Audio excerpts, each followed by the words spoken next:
Olá, seja bem-vindo! Antes de começar o vídeo, peço simplesmente que deixe seu like e que se inscreva no canal. Então, bora para a notícia. As tensões entre a Ucrânia e a Rússia estão em seu ponto mais alto dos últimos anos, com uma tropa russa a postos próxima à fronteira entre as duas nações, levantando temores de que Moscou possa iniciar uma invasão nas próximas semanas ou meses. A Ucrânia alertou ao fato de que a Rússia estaria tentando desestabilizar o país antes de qualquer invasão militar.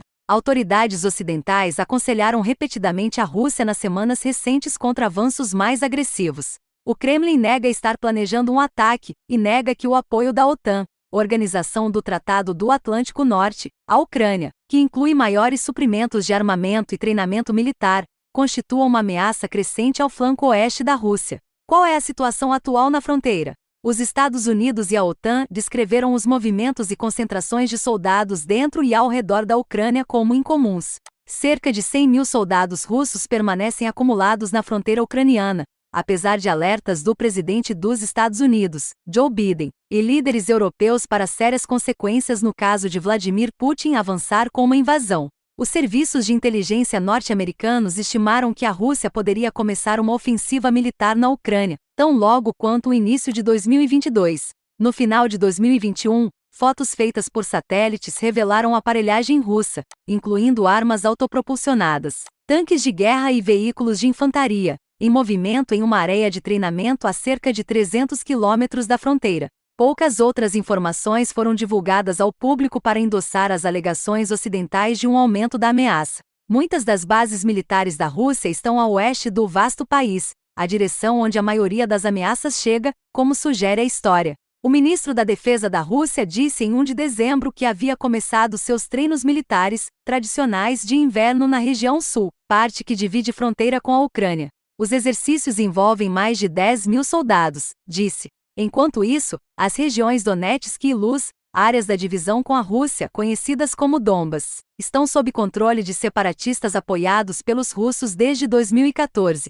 As forças russas também são presentes na área, referidas pela Ucrânia como territórios temporariamente ocupados, título negado pela Rússia. As linhas de frente do conflito mal se moveram nos últimos 5 anos, mas há frequentes choques de pequena escala e ataques de franco-atiradores. A Rússia enfureceu-se quando forças ucranianas implantaram um drone de combate feito na Turquia pela primeira vez em outubro, para atacar uma posição mantida por separatistas pró-Rússia. A Rússia também possui forças na casa das dezenas de milhares em sua enorme base naval na Crimeia, o território ucraniano que anexou em 2014. A península da Crimeia, que está no sul do resto da Rússia. Qual a história do conflito entre Ucrânia e Rússia? As tensões entre Ucrânia e Rússia, ambos ex-estados soviéticos, escalaram em 2013, após um acordo político e comercial histórico com a União Europeia. Após o então presidente pró-Rússia, Viktor Yanukovych, suspender os diálogos, supostamente sob pressão de Moscou, semanas de protestos em Kiev explodiram em violência.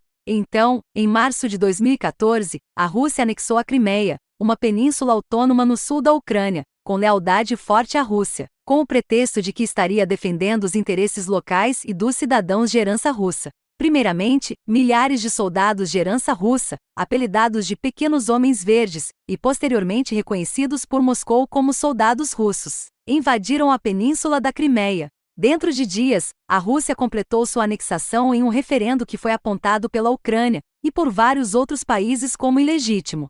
Rania está agora conectada por uma ponte à Rússia continental. Pouco tempo depois, separatistas pró-Rússia nas regiões ucranianas de Donetsk e Luz declararam sua independência de Kiev, levando a meses de conflitos. Apesar de Kiev e Moscou terem assinado um acordo de paz em Minsk, em 2015, intermediado pela França e pela Alemanha, ocorreram repetidas violações do cessar-fogo. De acordo com dados da Organização das Nações Unidas, ONU, ocorreram mais de 3 mil mortes de civis relacionadas ao conflito no leste da Ucrânia, desde março de 2014. A União Europeia e os Estados Unidos impuseram uma série de medidas em resposta às ações russas na Crimeia e no leste ucraniano, incluindo sanções econômicas mirando indivíduos, entidades e setores específicos da economia russa. O Kremlin acusa a Ucrânia de causar tensões no leste do país e violar o acordo de cessar-fogo de Minsk. Qual a visão da Rússia? O Kremlin negou repetidamente que a Rússia planeja invadir a Ucrânia, insistindo que a Rússia não impõe uma ameaça a ninguém e que as tropas que se movimentam dentro do território não deviam causar alarme. Moscou enxerga o crescente apoio da OTAN à Ucrânia, em termos de armamento, treinamento e pessoal, como uma ameaça à própria segurança. Também acusa a Ucrânia de aumentar seus próprios números de tropas em preparação para uma tentativa de retomar a região de Donbas, uma alegação que o país negou. O presidente russo, Vladimir Putin, pediu por acordos legais específicos que impediriam uma maior expansão da OTAN em direção às fronteiras russas, dizendo que o Ocidente não cumpriu suas afirmações verbais prévias. Putin também disse que o envio de armas sofisticadas para a Ucrânia por parte da OTAN, como sistemas de mísseis, é cruzar uma linha vermelha para a Rússia, em meio às preocupações de Moscou sobre o aumento do poder bélico ucraniano patrocinado pela OTAN. O porta-voz do Kremlin, Dmitry Peskov, disse em novembro que armas e conselheiros militares já estavam sendo fornecidos para a Ucrânia pelos Estados Unidos e outros Estados-membros da OTAN. E tudo isso, claro, leva a uma agravação futura da situação na fronteira, disse. Se os Estados Unidos e seus aliados não mudarem de curso na Ucrânia, o ministro de Relações Exteriores russo, Sergei Lavrov, alertou que Moscou tem o direito de escolher formas de garantir seus interesses legítimos de segurança.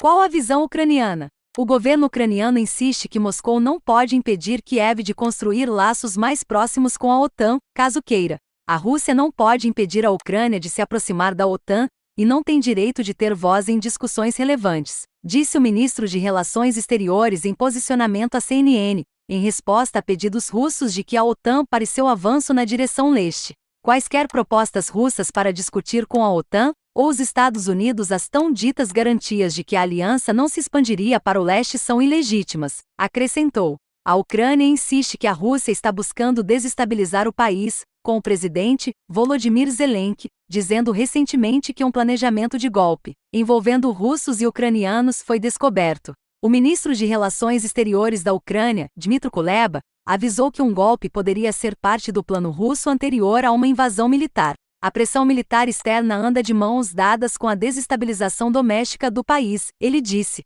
As tensões entre os dois países foram exacerbadas pelo agravamento de uma crise energética na Ucrânia, que Kiev acredita ter sido causada propositalmente por Moscou. Ao mesmo tempo, o governo de Zelensky enfrenta desafios em muitas frentes. A popularidade do governo estagnou em meio a diversas política doméstica, incluindo uma terceira onda de infecções pela Covid-19 nas últimas semanas e uma economia desequilibrada. Muitas pessoas também estão insatisfeitas com o fato de que o governo não entregou benefícios prometidos e não terminou o conflito no leste do país. Protestos anti-governo ocorreram em Kiev. O que a OTAN diz? O secretário-geral Jens Stoltenberg disse que a Rússia terá um preço alto a pagar se ela invadir novamente a Ucrânia, um parceiro da OTAN. Temos uma ampla gama de opções: sanções econômicas, sanções financeiras, restrições políticas, disse Stoltenberg, em entrevista à CNN em 1º de dezembro. Depois que a Rússia invadiu a Ucrânia em 2014, a OTAN aumentou suas defesas, com grupos de batalha prontos para o combate na parte oriental da aliança, nos países bálticos, na Letônia, mas também na região do Mar Negro, disse Stoltenberg. A Ucrânia não é membro da OTAN e, portanto, não tem as mesmas garantias de segurança que os membros. Mas Stoltenberg deixou aberta a possibilidade de a Ucrânia se tornar membro da organização, dizendo que a Rússia não tem o direito de dizer à Ucrânia que não pode buscar a adesão. O que dizem os Estados Unidos? O presidente Joe Biden disse ao presidente ucraniano Volodymyr Zelensky, em um telefonema em janeiro de 2022, que os Estados Unidos e seus aliados responderão de forma decisiva se a Rússia invadir ainda mais a Ucrânia.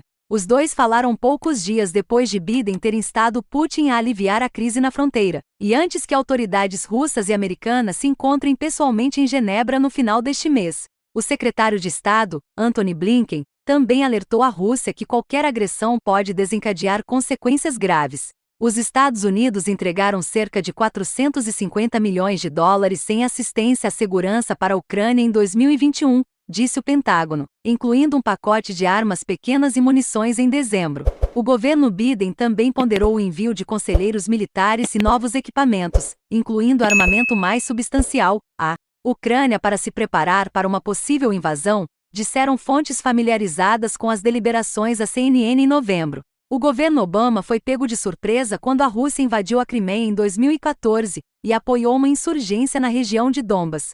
Autoridades americanas dizem que estão determinadas a não serem estarrecidos por outra operação militar russa. Nossa preocupação é que a Rússia possa cometer um erro grave ao tentar refazer o que empreendeu em 2014, quando reuniu forças ao longo da fronteira, cruzou em território ucraniano soberano, e o fez alegando falsamente que foi provocada, disse Blinken em novembro. Que outros fatores estão em jogo? Outra grande questão gira em torno do fornecimento de energia. A Ucrânia vê o polêmico gasoduto Nord Stream 2, conectando suprimentos de gás da Rússia diretamente à Alemanha, como uma ameaça à sua própria segurança. O Nord Stream 2 é um dos 2 oleodutos que a Rússia instalou debaixo d'água no Mar Báltico, além de sua rede tradicional de oleodutos terrestres que atravessa a Europa Oriental, incluindo a Ucrânia. Kiev vê os oleodutos em toda a Ucrânia como um elemento de proteção contra uma invasão da Rússia, uma vez que qualquer ação militar poderia interromper o fluxo vital de gás para a Europa. Analistas e legisladores dos Estados Unidos levantaram preocupações de que o Nord Stream 2 aumentará a dependência europeia do gás russo e poderia permitir que Moscou visasse seletivamente países como a Ucrânia com cortes de energia,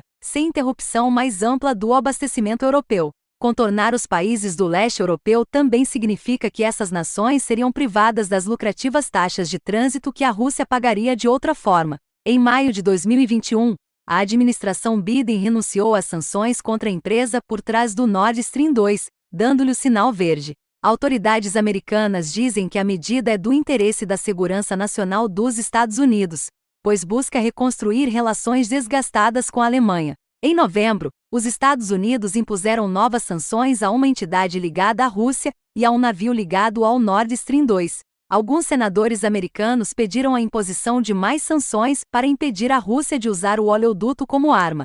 A Ucrânia também pediu medidas mais duras. Qual a sua opinião? O que você acha que deve ser feito? Deixe nos comentários. Inscreva-se no canal para continuar informado.